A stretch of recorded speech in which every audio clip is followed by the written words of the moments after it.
জয় জগন্নাথ। সবাইকে জানাই শুভ রথযাত্রার প্রীতি ও শুভেচ্ছা। আমাদের বাড়িতেও সকাল থেকেই রথযাত্রার প্রস্তুতি শুরু হয়ে গেছে। আর এই হচ্ছে আমাদের বাড়ির রথ। আমাদের বাড়ির এই রথটি প্রায় 30 বছরেরও পুরনো।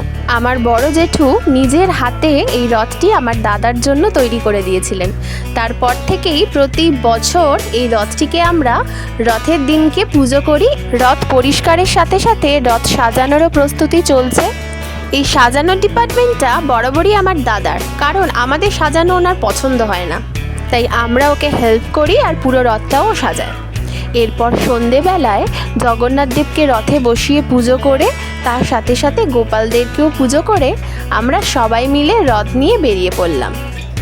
আমাদের রথ সাজানোটা কেমন হয়েছে তোমরা কিন্তু অবশ্যই জানিও। তার সাথে সাথে আমার গোপাল সোনাদের কেমন লাগছে সেটাও জানিও। আমাদের বাড়িতেই যেহেতু রথে পুজো হয় এবং রথ নিয়ে আমরা সবাই বেরোই, সেই জন্য আমরা আলাদা করে আর কোনো রথের মেলাতে বা ইস্কন মন্দিরে যাই না। কিন্তু সোজা রথ থেকে উল্টো রথের মধ্যে যে সময়টা, সেই সময়তে একদিন আমরা ইস্কন মন্দিরের রথের মেলা থেকে ঘুরে আসি। এবছর রথের একটা অদ্ভুত ঘটনা, আমরা যখন রথ নিয়ে বেরোলাম ঠিক তখনই বৃষ্টিটা এলো এবং রথ নিয়ে আবার বাড়ি ফেরার পথে বৃষ্টিটা থেমে গেল। কি জানি, মনে হয় রথে এবারে জগন্নাথ দেবের ভেজার খুব ইচ্ছে ছিল।